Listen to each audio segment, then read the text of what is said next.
On our wedding anniversary, my cruel mother-in-law suddenly accused me of stealing her $20,000 gold watch.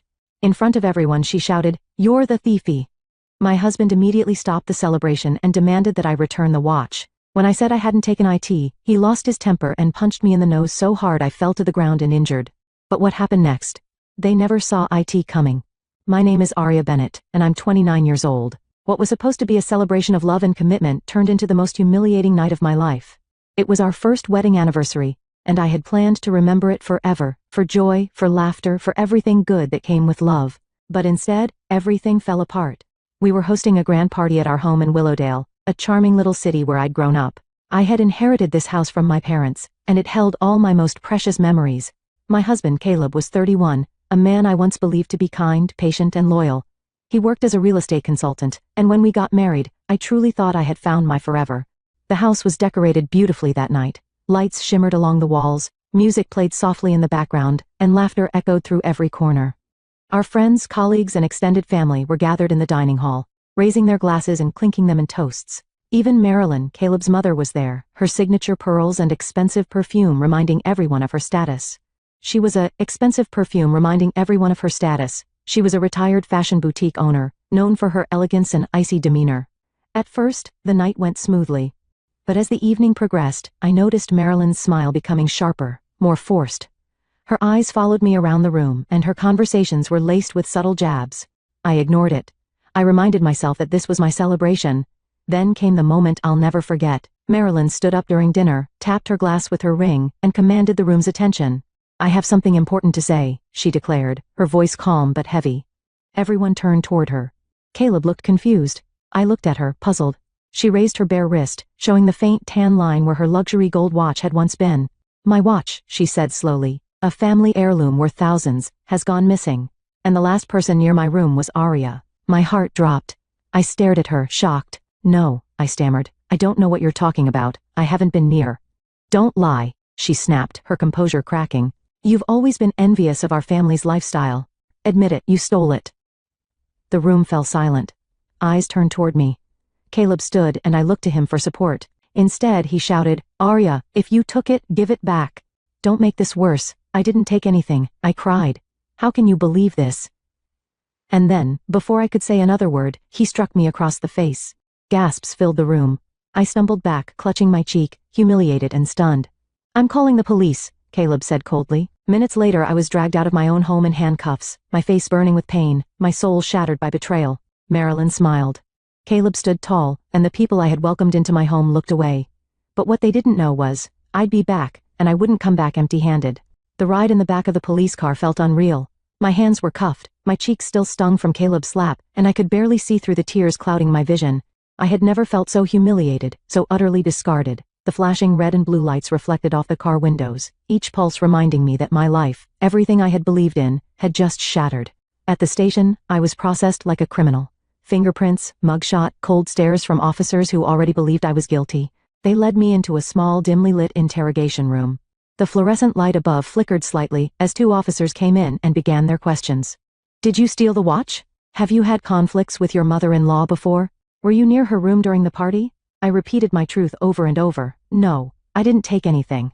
I have no idea where the watch is." But they didn't believe me. I could hear it in their voices, see it in their eyes. They thought I was just another jealous woman who wanted a taste of luxury. One officer even sighed loudly when I asked for a glass of water. They searched my purse, my clothes, even my shoes. They found nothing, because there was nothing to find. Hours passed before they finally let me go. "No sufficient evidence," they mumbled. But the damage was already done. My reputation, my dignity, my sense of belonging, it had all been ripped away. It was 4 a.m. when I stepped out of that station. I stood alone under the streetlights of Willowdale, clutching my coat tightly around me, not knowing where to go. I couldn't return to my house, the house I had inherited, the one Caleb and Marilyn now claimed as their own. Somehow during our marriage they had manipulated the paperwork, twisting the law into something I didn't recognize. All while I trusted them. All while I believed love protected me.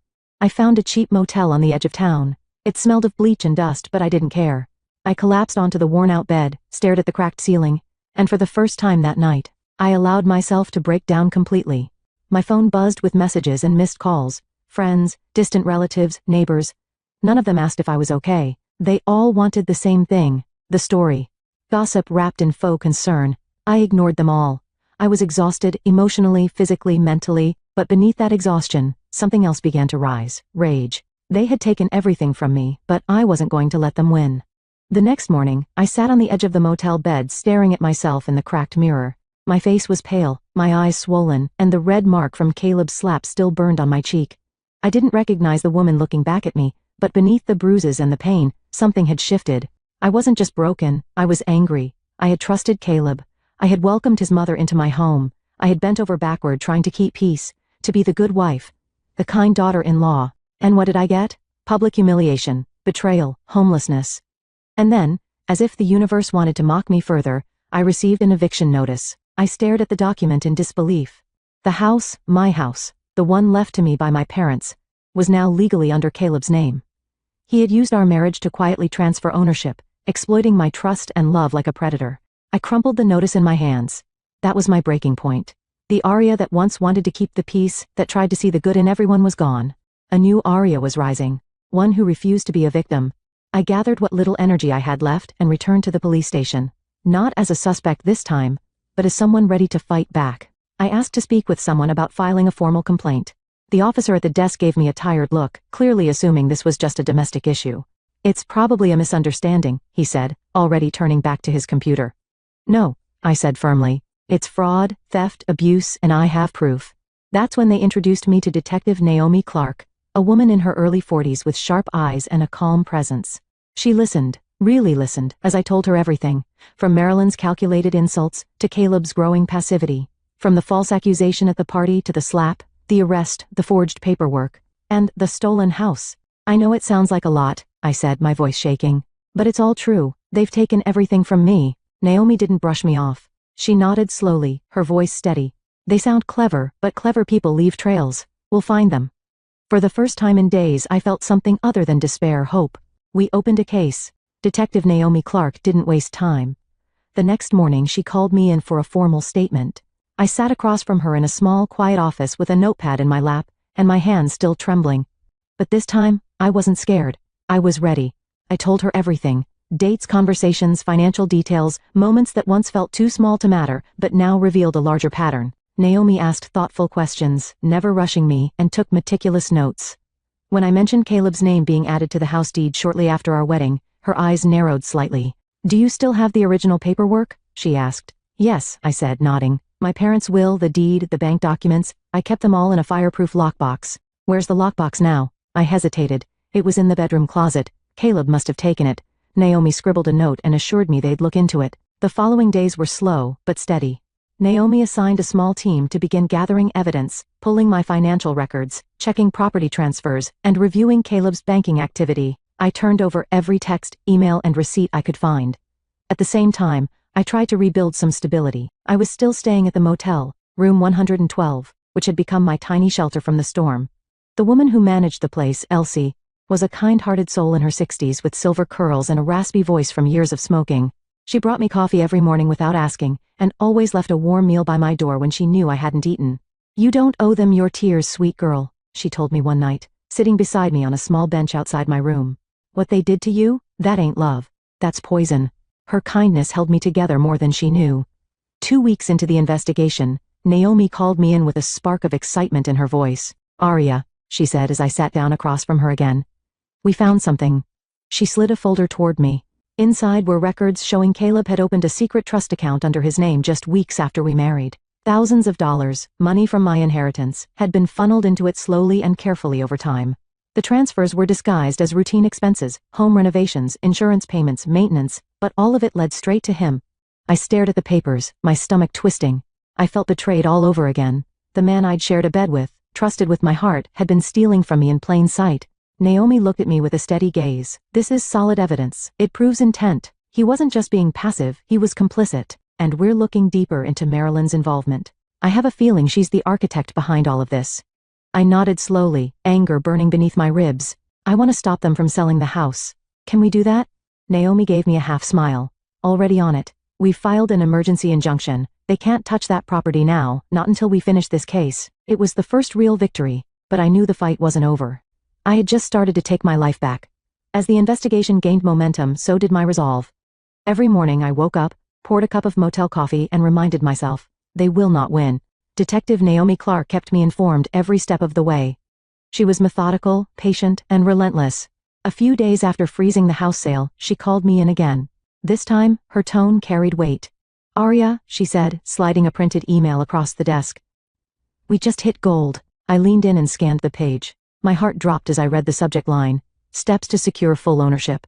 It was an email Marilyn had sent Caleb just a few weeks before our anniversary.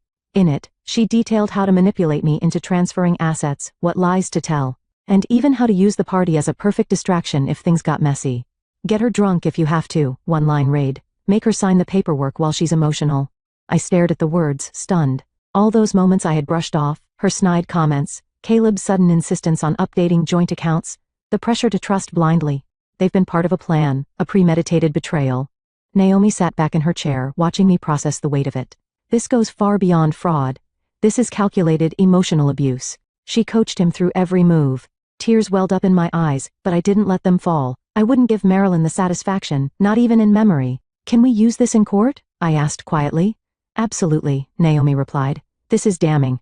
The DA's office is preparing formal charges against both of them. We're going to get your house back, your money, and your name." For the first time, I believed her. In the weeks that followed, I began to feel like myself again.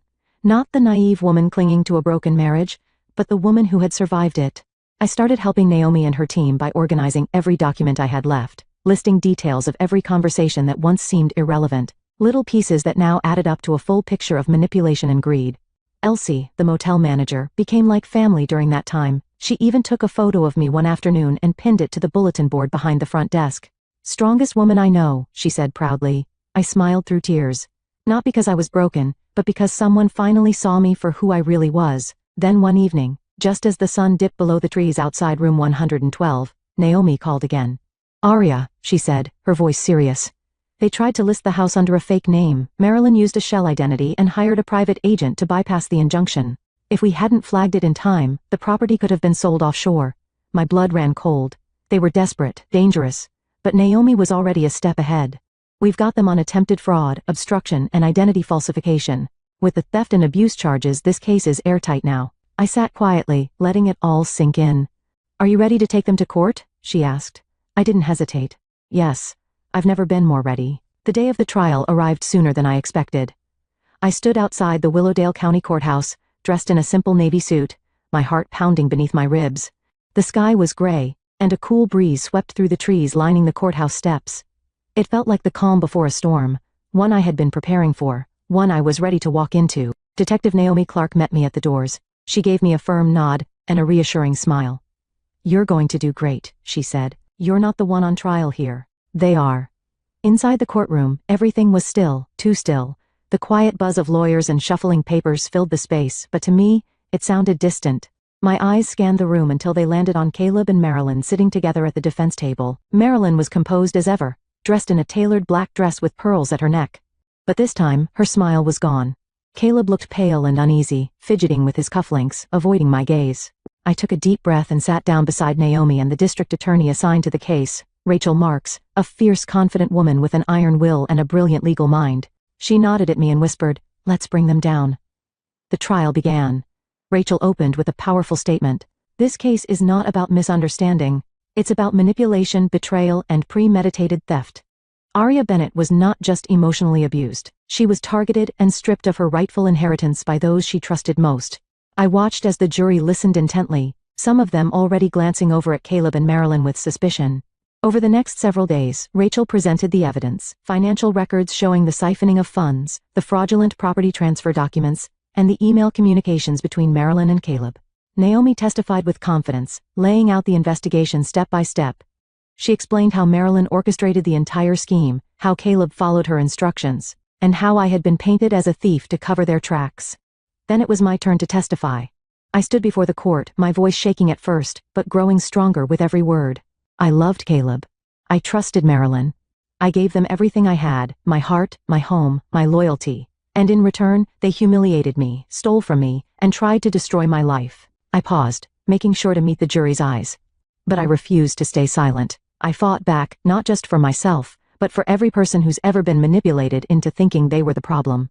I'm here to tell you, I wasn't the problem. They were. When I stepped down from the witness stand, the room was silent, and for the first time since this nightmare began, I felt powerful. Then came one of the most unforgettable moments of the trial. Rachel turned to Marilyn during cross-examination. "Mrs. Langston," she said, cool and calm. "Can you explain why you accused Arya of stealing your watch when no physical evidence of theft was ever found?" Marilyn faltered. I believed she had taken it." Rachel narrowed her eyes. Believed? Or was it a convenient excuse to justify taking over her home and assets? Silence. Marilyn opened her mouth, but no words came out. The courtroom was still. The jury saw everything they needed in that moment. The final day of the trial felt like the closing chapter of a book I never wanted to write, but one I needed to finish. When the jury returned to the courtroom, every breath in the room felt held in suspension. I sat upright, my hands clenched in my lap, staring straight ahead, refusing to give in to the tremor in my spine. The foreperson stood, unfolding the papers slowly. For the charges of fraud, theft, and emotional abuse, we find the defendants, Caleb Langston and Marilyn Langston, guilty on all counts. I closed my eyes as the words sank in. Guilty. A surge of emotion rushed through me. Relief, validation, justice. All the pain, the betrayal, the sleepless nights in that motel room, it had all led to this. I felt tears rise, but this time, they weren't tears of sorrow. They were something else entirely. The judge's voice rang through the courtroom. Based on the overwhelming evidence presented and the jury's unanimous verdict, this court sentences Caleb Langston to 9 years in state prison, and Marilyn Langston to 11 years for conspiracy, financial fraud, identity falsification, and emotional abuse. Their assets were frozen. The house was to be returned to me immediately. All the money siphoned from my inheritance was to be repaid in full with interest. Caleb looked like he'd aged 10 years in those few moments. His hands shook as bailiffs approached to cuff him. Marilyn didn't resist. For the first time, her mask was completely gone. No pearls, no icy smile. Just a bitter, broken woman who thought she could destroy someone without consequence. As they were led away, I didn't look back. I didn't need to. Naomi leaned toward me, whispering, "They got what they deserved." I nodded, blinking back tears. "Thanks to you." "No," she said gently, "thanks to you. You never gave up." I walked out of that courthouse feeling like the weight of a mountain had been lifted from my chest. The sky above Willowdale was brighter than it had been in weeks. And for the first time in what felt like forever, I breathed freely. Justice had been served, but my journey wasn't over yet. Now it was time to reclaim what was mine. The following days felt like a dream, one I had never allowed myself to believe would come true. The house, my parents' beloved home, was returned to me. I stood in front of it, keys in hand, unsure whether to laugh or cry. The lawn was overgrown, the flower beds dull, but it was still my home. Every creak in the floorboards, every crack in the paint, held a memory I thought had been stolen from me forever. I walked through each room slowly, touching the walls as if they might disappear again. Marilyn's ornate furniture was gone. Caleb's upgrades stripped away. The house was quiet, empty, but it finally felt like mine again. The first thing I did was redecorate, not to erase the past, but to breathe new life into it. I painted the walls soft earth tones, replaced the curtains with warm linen, and filled every corner with things I loved. Books, plants, photographs of my parents. It was healing one brushstroke at a time. I hired a new financial advisor to help me sort through what was left of my inheritance. Thanks to the court order, every penny Caleb had stolen was being returned slowly but surely. My savings were being restored, my accounts unfrozen. But more than the money, what I reclaimed was my independence. Elsie, the kind motel manager who had taken care of me like family, came over one afternoon for tea. We sat in the garden under the shade of the old oak tree, sipping tea and watching the wind play with the leaves. "You did it, honey," she said, smiling with that familiar warmth. "You took your life back." I nodded, holding her hand gently. "I never could have done it without people like you and Naomi." She shook her head. "You did the hard part. You survived them, and you came out stronger." She was right. I wasn't the same woman who had walked out of that house in handcuffs. I wasn't the woman who had begged her husband to believe her, who had been slapped in front of a crowd and silenced with humiliation. I was someone new now. Months passed, and little by little, life began to feel normal again. But it wasn't the old version of normal. It was something better, something I was building for myself, from the ground up. I had always been passionate about interior styling, a hobby I picked up from my mother. So, I decided to turn that passion into a profession. I launched a small freelance home decor business, offering personalized room makeovers and budget-friendly design plans. At first, I took on tiny projects, friends of friends, local referrals, but word spread quickly. By the end of that first month, I had 5 active clients and a waiting list. Work became my therapy. It gave me purpose, a reason to get up each morning. It reminded me that I was capable, not just of surviving, but of thriving. Detective Naomi Clark called occasionally to check in. "I just wanted to see how you're holding up," she'd say. But her voice always carried pride, like an older sister quietly rooting for me in the background.